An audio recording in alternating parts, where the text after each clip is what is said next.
Hi hello, പുതിയൊരു വീഡിയോയിലേക്ക് എല്ലാവർക്കും സ്വാഗതം. എല്ലാവർക്കും സുഖമല്ലേ? ഞങ്ങൾക്കും സുഖമാണ്. അപ്പോൾ വീഡിയോയിലേക്ക് പോവാം.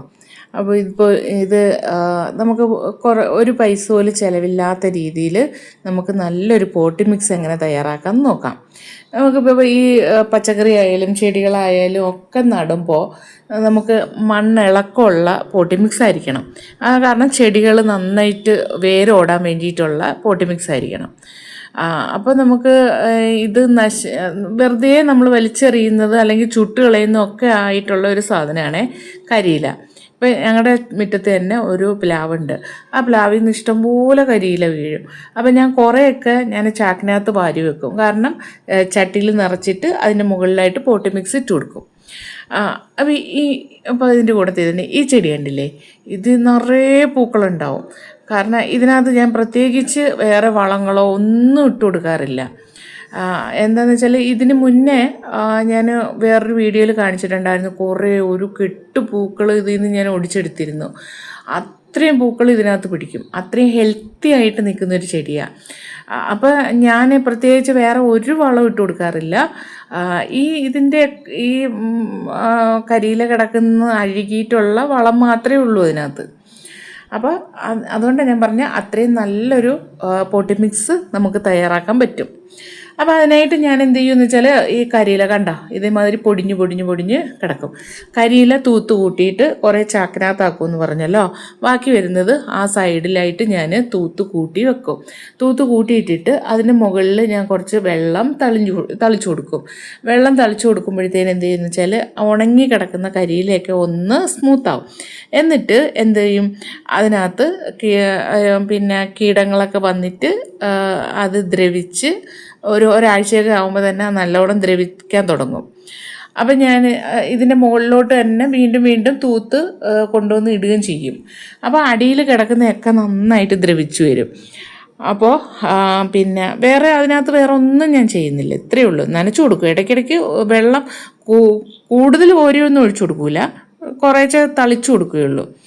എന്നിട്ട് ഇപ്പം ഞാൻ എന്ത് ചെയ്തെന്ന് വെച്ചാൽ അപ്പം അതിൽ നിന്ന് കുറച്ച് അടിയിൽ നിന്ന് വാരിക്കൊണ്ട് വന്നിട്ട് കുറച്ച് മേൽമണ്ണ് എത്ര എടുക്കുന്നോ അതിൻ്റെ കുറച്ചുകൂടെ കൂടുതലായിട്ട് തന്നെ, എന്നുവെച്ചാൽ ഇപ്പോൾ ഒരു ചട്ടി മേൽമണ്ണ് എടുക്കുകയാണെങ്കിൽ 2 ചട്ടി കമ്പോസ്റ്റ് എടുക്കാം.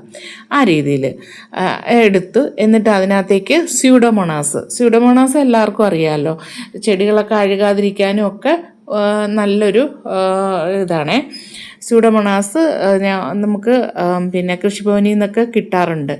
അപ്പോൾ സ്യൂഡോമോണാസ് കുറച്ച് എൻ്റെ കയ്യിൽ ഇവിടെ മുയൽ കാഷ്ടത്തിന് കമ്പോസ്റ്റ് ഉണ്ട്, അതും ഞാൻ കുറച്ച് മിക്സ് ചെയ്തു. പിന്നെ അതുകൂടാതെ കുമ്മായം വേണമെങ്കിൽ കുറച്ച് കുമ്മായം ഇട്ട് കൊടുക്കാം. പിന്നെ നമുക്ക് വേറെ ഒന്നിൻ്റെ ആവശ്യമില്ല. പിന്നെ കുറച്ച് ചകിരിച്ചോറ് വേണമെന്നുണ്ടെങ്കിൽ ഇട്ട് കൊടുക്കാം, അതിൻ്റെ ആവശ്യമൊന്നുമില്ല. പിന്നെ വേണമെന്നുണ്ടെങ്കിൽ കുറച്ച് ഇട്ട് കൊടുക്കാം.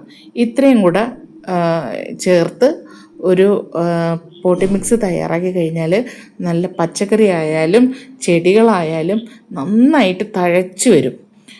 തഴച്ച് വളർന്നു വന്നു കഴിഞ്ഞാൽ നമുക്ക്, കാരണം അതിൻ്റെ വേര് ഓടാൻ നല്ലൊരു പോട്ടി മിക്സാണ്.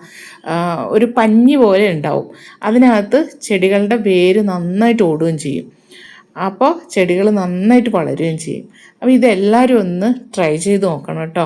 കാരണം കരിയിലൊക്കെ നമ്മളെപ്പോഴും എല്ലാവരും തൂത്തുകൂട്ടി ചുട്ട് കളയും, അല്ലെന്നുണ്ടെങ്കിൽ എങ്ങോട്ടെങ്കിലും തൂത്തുകൂട്ടി കളയും ഒക്കെയല്ലേ ചെയ്യുന്നത്.